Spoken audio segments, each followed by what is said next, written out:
The call came at 6:47 in the morning, and I knew before I even picked up. My grandmother had been sick for a long time, but knowing something is coming doesn't make it hurt any less when it finally does. She was 81 years old. She had outlived my grandfather by 14 years, raised 3 kids mostly on her own after he passed, and still managed to grow tomatoes in her backyard every single summer until she couldn't anymore. She was the kind of woman who remembered every birthday without writing it down, who kept a tin of butter cookies on her kitchen counter that was never actually full of butter cookies. It was always sewing supplies, and who called me every Sunday evening just to ask what I'd eaten for dinner that week. Not how I was doing, not what was new, what I'd eaten, because she believed everything else in life followed from that. I drove 4 hours to her house in rural Ohio the same morning I got the call. I didn't even pack properly. I just threw things into a bag and drove. My parents were already there when I arrived. So was my aunt. The mood in that house was what you'd expect. Quiet voices, coffee nobody was drinking, tissues on the end table. I hugged my mother and she held on a little longer than usual. My father patted my back twice, which for him was practically a full emotional breakdown. My aunt, who lived 40 minutes away and had been my grandmother's primary caretaker for the last 2 years, looked exhausted in a way that went beyond just the grief. She had deep circles under her eyes and a stillness about her that I recognized as someone who had already done all the crying they had in them. I spent the first 2 days just existing there, helping where I could, answering the door when neighbors came by with casseroles, sorting through what needed to be sorted. On the 3rd day, my grandmother's attorney called. His name was a man I'll just call Mr. Hartley, a quiet, methodical man in his late 60s who had handled my grandmother's affairs for nearly 20 years. He asked that the family gather at the house the following afternoon because there were matters related to the estate that needed to be addressed while everyone was still in town. I remember thinking that was an oddly businesslike thing to arrange so quickly. She hadn't even been buried yet.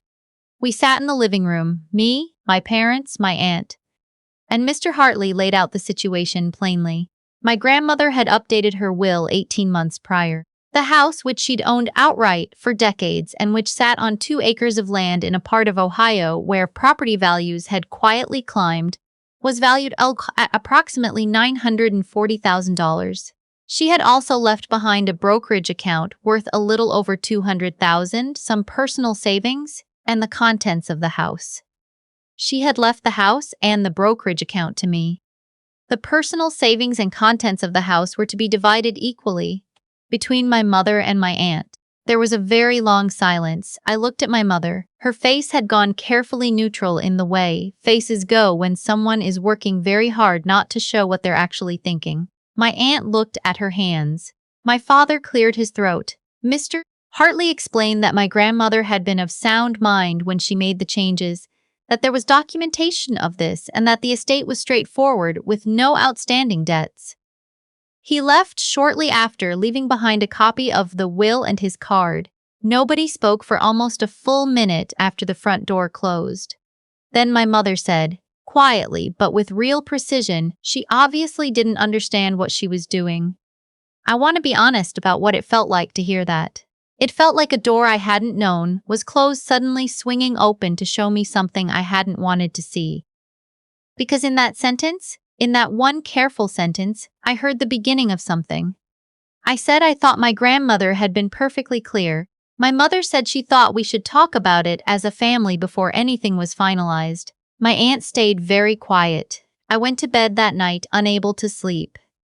I kept running the conversation back. Something about it sat wrong. Not just the words, but the speed of it. The way my mother had shifted almost immediately from grief into logistics. From loss into calculation. I told myself I was being uncharitable. She was upset. People react to grief in unexpected ways. I told myself that. But I also texted Mr. Hartley that night and asked if I could meet with him privately before I left town.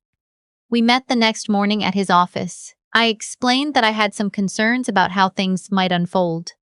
He was a careful man, not given to alarm, but he listened. And then he said something that changed how I understood the situation entirely. He said my grandmother had anticipated some of this.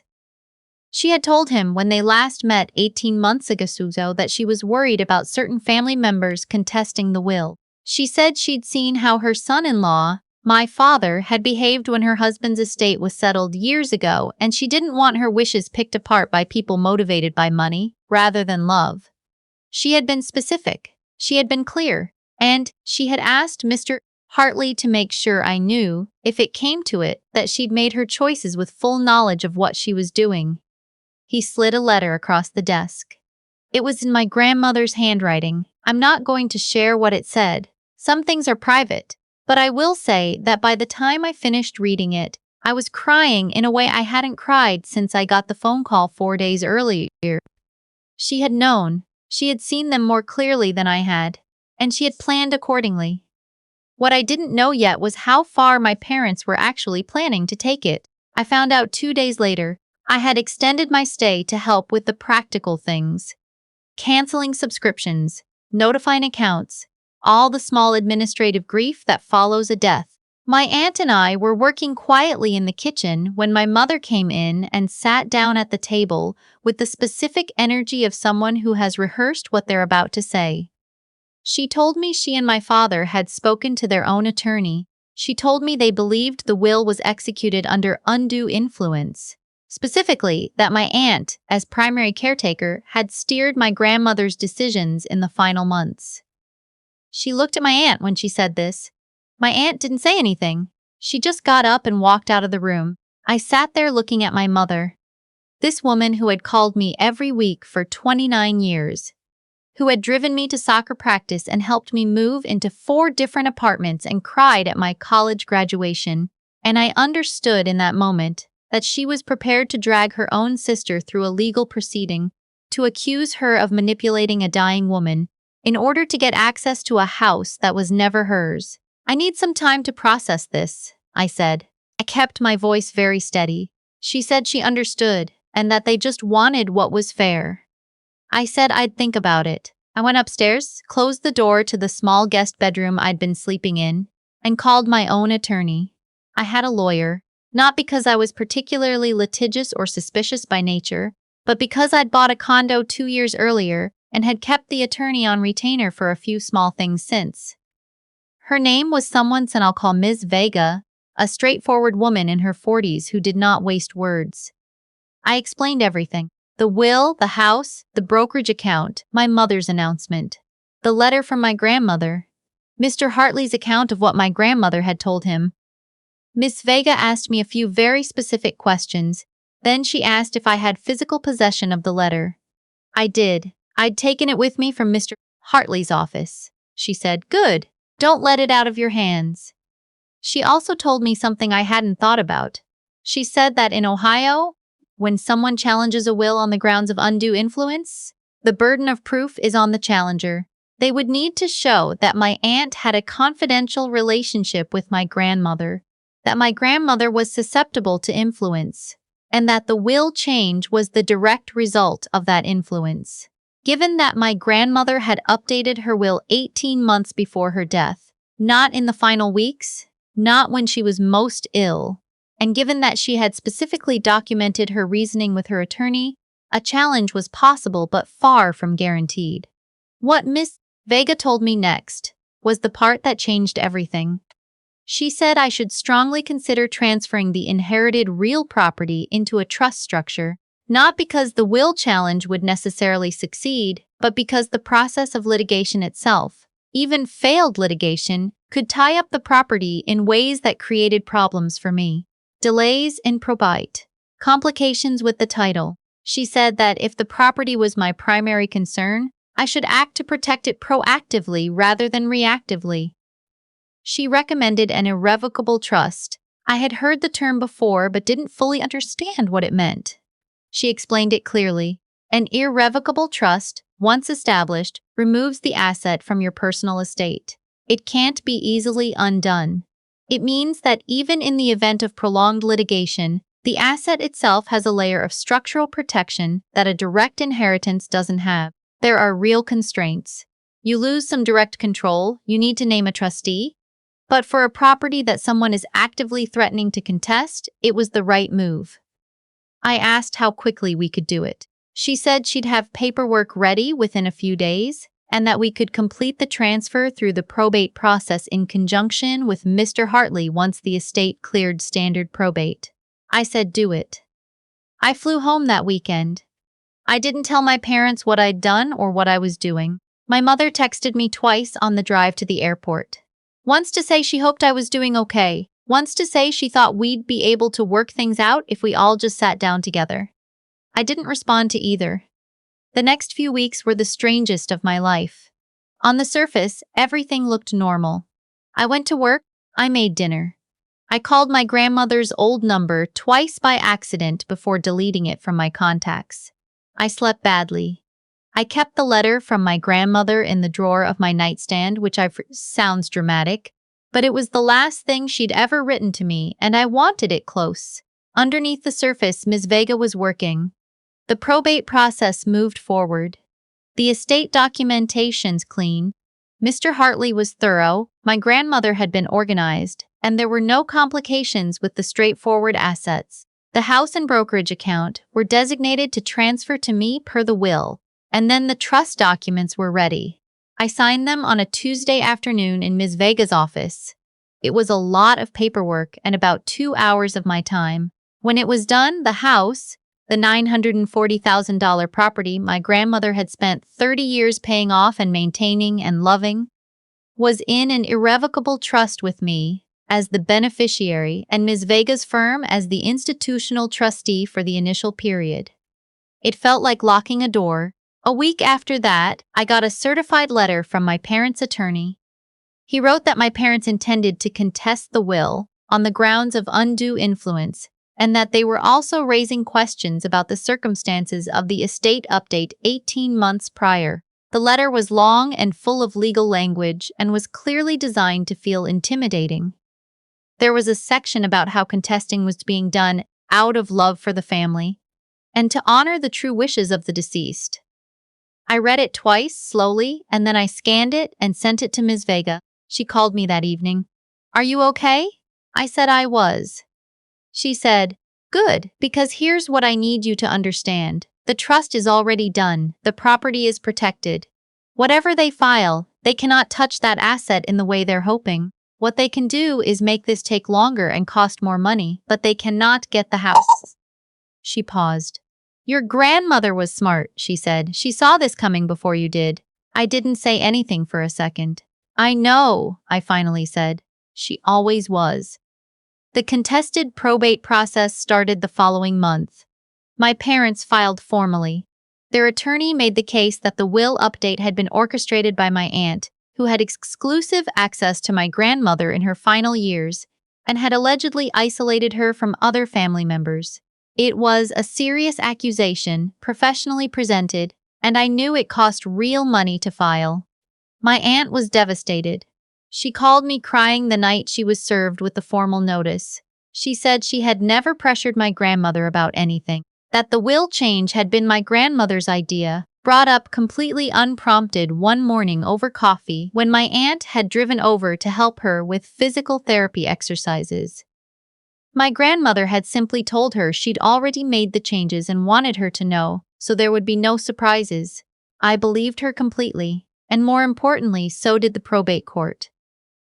Hartley testified about my grandmother's explicit communications to him, her documented reasoning, her references to specific family members, and her concerns about their motivations. The fact that she had been the one to initiate the appointment 18 months before her death. He brought records. He brought notes. My grandmother, God love her, had apparently known that documentation was going to matter. The capacity evaluator who had assessed my grandmother at the time of the will update.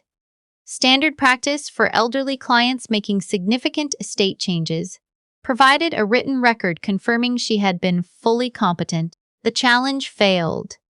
It took 4 months from the time of filing. 4 months of my parents spending money on an attorney, 4 months of my aunt being named in a legal proceeding as someone who had manipulated a dying woman, 4 months of me receiving occasional texts from my mother about healing the family and moving forward together as if she hadn't been the one who started all of this. When the judge ruled, he ruled clearly. The will was valid. The estate would proceed as written. My father called me that evening. It was the first time he'd called me directly since everything started. Most of the communication had gone through my mother or through the attorneys. He said he was sorry that things had gotten so complicated. He said they had just been worried about what was fair. I let him talk. I didn't interrupt. When he finished, I said, "I understand you were worried, but I need you to understand what this cost. Not in money, in everything else." He didn't respond to that. "I love you," I said, "but I need some time." I hung up. The house officially transferred into the trust 6 weeks after the ruling, once all the probate paperwork was finalized. I drove out to Ohio on a Saturday in October, when the leaves were changing. My grandmother had always made a big deal about autumn in Ohio, said it was the one time of year the whole state looked expensive. And I walked through every room. The kitchen still smelled faintly like her. That particular combination of coffee and dish soap and something else I could never name that was just specifically her. The tomato plants in the backyard were dead for the season, but the cages were still standing. The tin of butter cookies was on the counter. I opened it. Sewing supplies. I sat at her kitchen table for a long time. I thought about what it means to love someone enough to plan for what happens after you're gone. To think carefully about who in your life will honor what you built and who will just divide it. To write a letter and leave it with your attorney and trust that the right person will end up reading it at the right moment. I thought about my parents, about how grief can make people do things they wouldn't do otherwise, but also about how grief doesn't create motivations that weren't already there. It just removes the restraints. I thought about my aunt, who had given 2 years of her life to caring for this woman, who had driven over twice a week and helped with exercises and sat through medical appointments and never asked for anything in return, and who had been dragged into a legal proceeding as a result of it. I thought about what my grandmother had written to me, and then I called my aunt. She picked up on the second ring. "I'm at the house," I told her. She was quiet for a moment. Then she said, "How does it feel?" "Like hers," I said. "Still completely like hers." She laughed a little, which turned into something that wasn't quite laughing. "She wanted you to have it," she said. "She told me once. Not about the will, just in general. She said you were the one who reminded her of herself when she was young, the one who would figure things out." I didn't know what to say to that.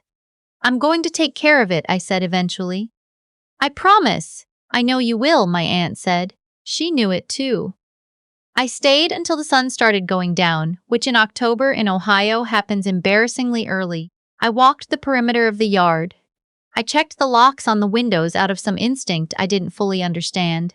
I stood in the backyard for a few minutes and looked at the dead tomato cages against the sky.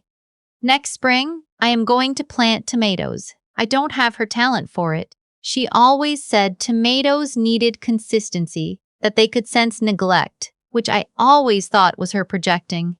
But I'm going to try.